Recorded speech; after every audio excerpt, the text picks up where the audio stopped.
Instantes, Margarita Stolbizer va a estar aquí en los estudios contestando absolutamente todas las preguntas del equipo y además dando detalles de algo que ahora vamos a desarrollar con Gabriel Ziblatt. La situación de Máximo Kirchner, el diputado Máximo Kirchner, hijo presidencial, de quien se sospechan muchas cosas respecto de su patrimonio.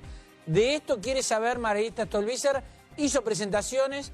Y además, ¿está flojo de blanco, Gaby? Así es, está flojo de papeles. Presentó su declaración jurada de bienes, la que tienen que presentar todos los funcionarios públicos. Él como diputado estaba obligado a presentarla también. Corresponde al año 2016 y hay inconsistencias que no cierran. Primero, tenemos diferentes placas para ir analizando la situación patrimonial de Máximo Kirchner. La primera, el patrimonio de Máximo en 2015 era de 42 millones de pesos. Esto incluye todas las propiedades, 28 propiedades que tienen Río Gallegos, las acciones en sociedades como Otesur, los Sauces, que son las que tienen los hoteles, y además los ingresos por los diferentes alquileres y los plazos fijos que tenía, que heredó de Néstor Kirchner cuando falleció Néstor y fue la sucesión, que una parte quedó para Máximo. Ahí tenés, dale, anda contándonos esto. Para Cristina. 2015, 42 millones. ¿Qué pasó ahora? Y para sorpresa de muchos, el primer año fuera del poder fue malo para Máximo. Perdió casi 8 millones de pesos. Y acá las cifras... ¿Es una de las víctimas de Macri, entonces? Es una de las víctimas de Macri. ¿Viste que la campaña del kirchnerismo es así sí, no vamos bien? Bueno, parece que a Máximo así no le está yendo bien. Perdió 8 millones de pesos. Pero lo que dice Margarita y lo que denunció Margarita es... los números no cierran. ¿Por qué? Porque en 2016, el año pasado, se sabe y hay constancia judicial de que Cristina le cedió la titularidad que tenía de las propiedades de Río Gallegos y de plazos fijos y de las acciones de las empresas tanto a Máximo como a Florencia. Entonces, ¿cómo puede ser que aumentó el patrimonio o los ingresos que debería tener Máximo y en el resumen da menos plata? Algo no cierra. Y lo otro que no cierra, ¿qué ingresos tenía Máximo y qué gastos tenía Máximo? Ingresos anuales, 6 millones de pesos.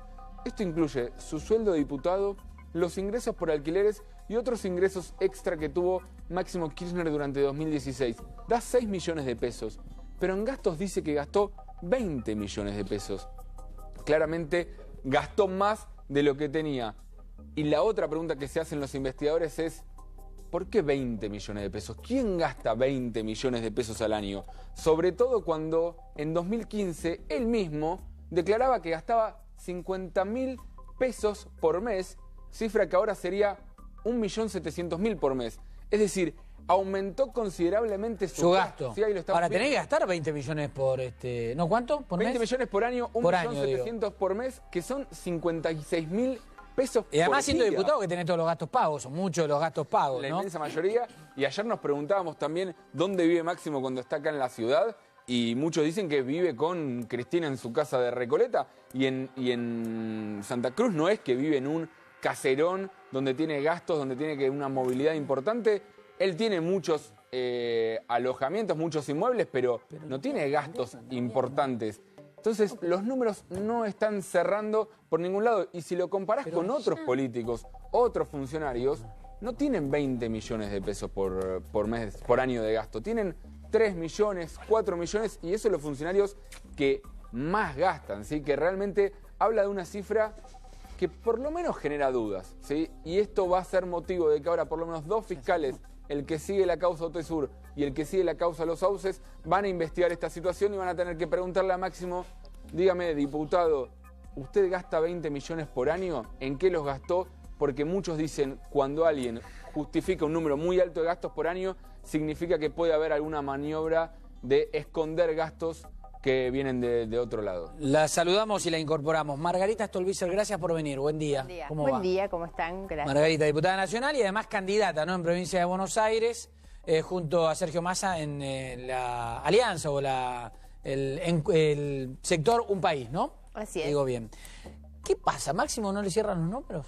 A ver, lo que dice Gaby es perfecto, en realidad el informe que le está dando. Hago esta aclaración sobre todo porque me gustaría más hablar como candidata que como denunciante de Máximo. Sí.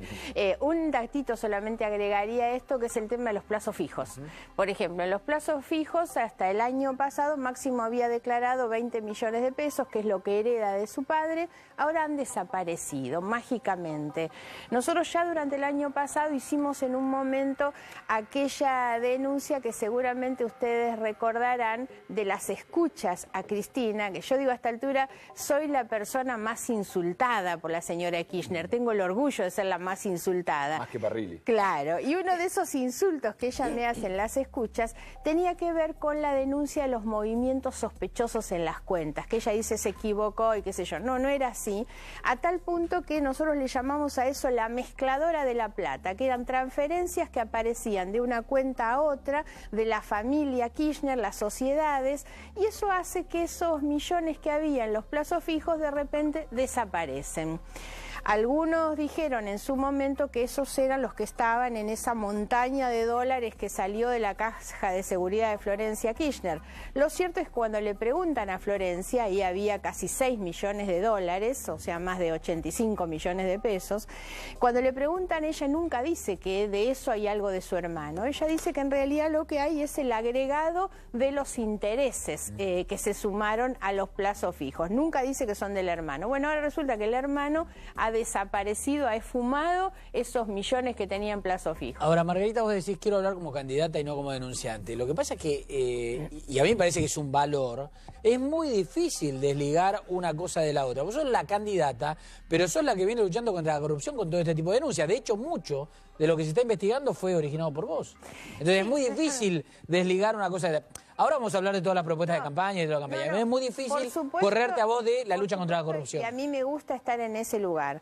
Lo que creo es que en los últimos días ha sido funcional a una estrategia planteada desde el gobierno, que es que se terminen agitando los fantasmitas estos de Debido, de Gil Carbó, de Cristina o de Máximo, y entonces se habla. 2 semanas de campaña se comieron hablando de Debido, en realidad. Convocaron a una sesión especial de la Cámara sabiendo que perdían la votación. Eso fue claramente una estrategia de campaña electoral. Entonces, eso hace que en lugar de hablar de despidos, hablan de Debido. Que cambien la agenda. En lugar de hablar del aumento de la luz. Igual hay que decir que es como tu valor y estás ligada a las denuncias y es tu valor en cuanto a transparencia. Uno tiene una imagen tuya como candidata de que aportas mucha transparencia justamente porque te encargas de denunciar lo que está mal hace mucho tiempo. Sí, me encanta, pero no es un lugar que me guste. Primero porque no es el lugar que busqué. Sinceramente me encantaría que uno no tuviera que hacer estas denuncias de corrupción en la Argentina, porque me encantaría que estas cosas no pasaran en realidad.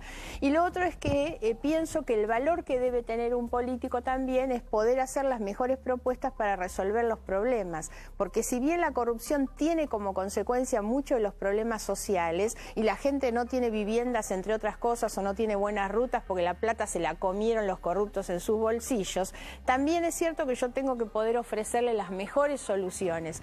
Y también esto traslada un poco la responsabilidad a los ciudadanos cuando votamos, que es cuáles son las cosas que ponemos en valor, ¿no? Margarita, y ahora ya vamos a pasar a hablar de otros temas. ¿Vos crees que existe posibilidad, que creo que sería algo que no pasó nunca en el planeta, que toda una familia presidencial de acá a un tiempo termine presa? Digamos que las condiciones existen porque los delitos se cometieron y las pruebas de los delitos están.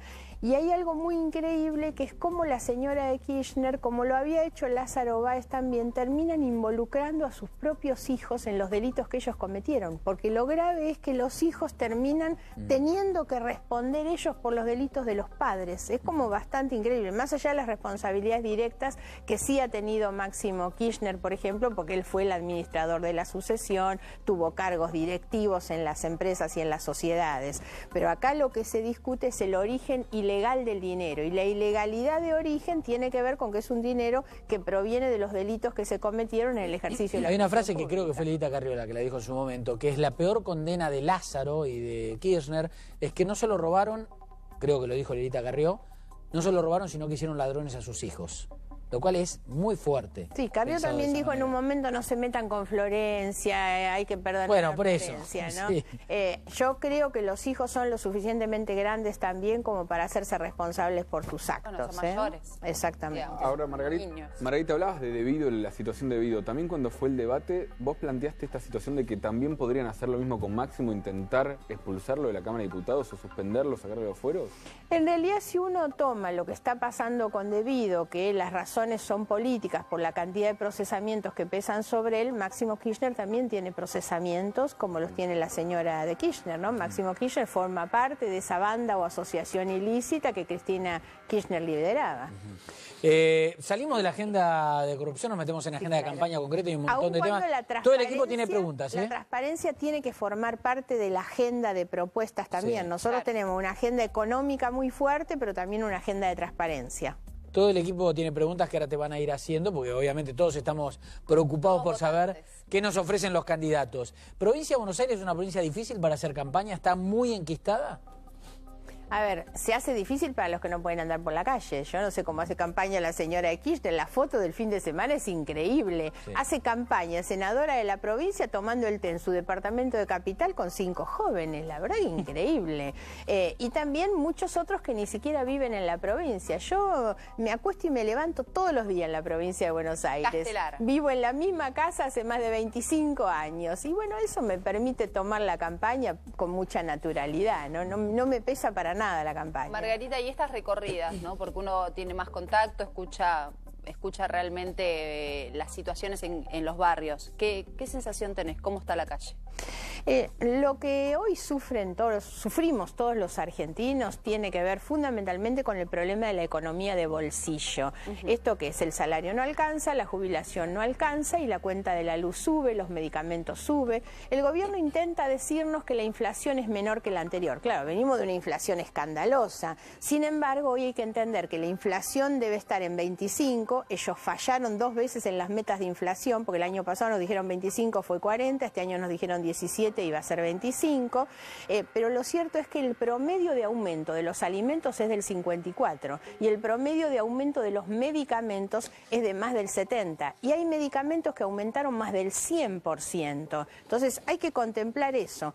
Eso es lo que hoy nos cuentan los vecinos, que es lo que pasa en nuestras casas, con nuestros viejos, con nuestros amigos.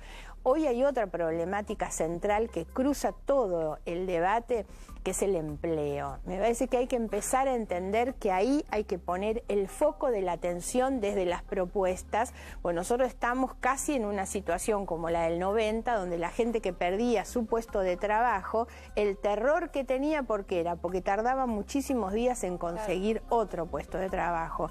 Ayer anduve muchísimo en la calle y varios de los que encontraba, con distintos niveles de calificación. Me refiero que había un ingeniero electrónico que había perdido su trabajo, tenía a su hijo estudiando en la universidad y no sabe cómo va a poder mantenerlo porque él no tiene posibilidad de ingresar. Hablo de más de 40 años, ¿no? Y después los chicos jóvenes también me encontré otro, ese con un bajo nivel de calificación, que lo que buscaba es un trabajo mucho más sencillo, pero tener un trabajo para sobrevivir porque estaba solo. Y hoy esa es la problemática central. Las pymes, cuando yo voy, he visitado muchas en estos días, el problema es que el costo de la luz se triplicó de un periodo a otro, no pueden pagar el costo de la luz. Y se les quiere hacer creer a las pymes que el problema que tienen es el costo laboral. Pero nos mienten. Nos mienten porque dicen que aumenta el empleo, que las pymes no están tan mal, que algunos sectores sí, pero otros están muy bien. Digo, nos mienten.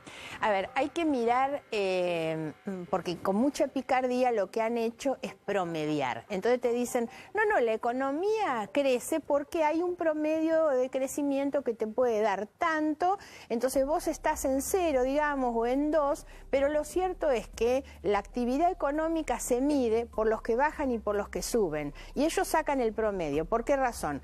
El consumo de leche bajó 18%. Esto te está mostrando un deterioro deterioro social muy grande cuando la gente toma menos leche. Sí, y es la más cara de la región. Claro, ahora, aumentó notablemente el patentamiento de autos importados. ¿Qué pasa? Algunos están pudiendo comprar autos carísimos, ¿no? Entonces te sacan el promedio y te dicen, no, la actividad económica no está tan malo. Claro, pero hay algunos que le están pasando muy mal.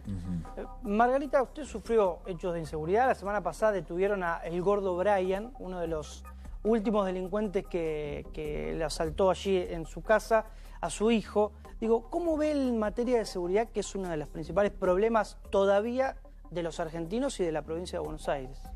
Es gravísimo, sin ninguna duda, pero entre otras cosas tiene que ver también con la corrupción. Hoy nosotros hemos llegado a un nivel de degradación brutal de muchos años, entre otras cosas falta de ejemplaridad. Es imposible pedir a los de abajo compromiso social cuando no lo tienen los de arriba. Hemos tenido un vicepresidente procesado por coimero durante muchos años. ¿Qué tipo de cosas se le puede pedir a los sectores más marginales? La otra cuestión es que también la inseguridad está vinculada con la corrupción, porque lo que ha aumentado es el delito violento, que significa drogas y armas. Drogas y armas en la Argentina crecieron en el mercado clandestino de armas, sobre todo a partir de la corrupción. Los mismos que las tenían que cuidar eran los que las alquilaban o las vendían a los delincuentes, ¿no? Ni que hablar con el problema de la droga. Hasta que no resolvamos esos temas, es difícil resolver el tema de la calle solamente diciendo tenemos más patrulleros. Yo creo que se hacen esfuerzos. Sinceramente, hoy no vemos resultados. Hoy la situación de la inseguridad es cada vez más complicada. Hay zonas que aparecen liberadas. En mi barrio, solamente en el mes que yo sufrí este episodio, que fue secuestraron a mi hijo, entraron en mi casa, episodios similares en 10 cuadras a la redonda, no menos de 1 o 2 por semana. Estuve en Lomas de Zamora hace poco, en Turdera, en distintos barrios de Lomas de Zamora. Y ahí los vecinos lo que cuentan es terrible, porque lo que sienten es la desprotección frente al delito, pero también la desprotección frente a aquellos que teniendo que cuidarla no la cuidan. Ahora, Margarita, esto que contás de tanto económico como de inseguridad, ¿hubo alguna falla de la oposición para que la principal referente hoy de la oposición parecería ser Cristina Kirchner, en desmedro de otra oposición como la de Massa y vos, que lograron construir? A ver, yo estoy obviamente de acuerdo en formular una autocrítica desde la oposición, pero tengamos claro que el lugar que ocupa Cristina Fernández de Kirchner hoy es responsabilidad pura y exclusivamente de un gobierno, en un doble sentido. Primero, porque la inflaron, la posicionaron, la subieron. Si el gobierno de Macri hubiera hecho un informe exhaustivo y presentado en la justicia sobre todo lo que encontraron el 10 de diciembre del 2015, esta gente no podría salir. Pero los escondieron, los guardaron y después empezaron a potenciarla, la subieron de nuevo al escenario para que ella compitiera, porque ellos creen que suman por el espanto. Entonces agitan a Cristina como ha debido, porque eso produce en la gente el miedo, el terror a que vuelvan, y eso suma. Y esa es una estrategia mezquina, de corto plazo, que puede ser buena para ellos obteniendo réditos, pero es muy mala para la Argentina. Y el otro error son los del gobierno. La verdad es que en esta cuestión que plantea Cristina, todos somos iguales, todos roban, bueno, ella me dio algo, me quedo con ella, ¿no? El gobierno no ha atendido la situación, sobre todo social, de los sectores más vulnerables. Margarita, digo, más allá de todo, están en campaña, uno los escucha, tanto a vos como... Yo tiendo a creerles, básicamente, pero lo que prometen en campaña siempre es, parece ser que todos tienen la solución de absolutamente todo. Cuando llegan al poder, me parece que obviamente se quedan en el camino, no pueden, no quieren, no lo hacen. ¿Qué es lo que pasa? Porque uno, digo, como lo piensa mucha gente, dice, en la campaña me prometen y después no cumplen. Sí, lo primero que habría que pedirle rendición de cuenta a los que llegan. No es mi caso, porque la verdad es que si algo he tratado de tener es coherencia durante muchos años, pero no me eligieron a mí, eligen a los otros. Entonces, que se hagan cargo de las traiciones a sus promesas los que llegaron y no cumplieron. ¿Qué es este gobierno? Macri habló, entre otras cosas, de modificar la base del impuesto a las ganancias. Se pasaron todo el primer año haciéndose los distraídos. Hasta que Massa no se plantó, armó una mayoría en el Congreso y permitió que se discutiera, no lo hacían. Y han prometido cantidades de cosas que no cumplen. Entonces, lo que deben rendir cuentas son los que llegan y traicionan, no los que no hemos llegado. Margarita Stolbizer, candidata por un país junto a Massa en la provincia de Buenos Aires. Diputada Stolbizer, gracias, Margarita. Gracias por la invitación. Gracias por venir.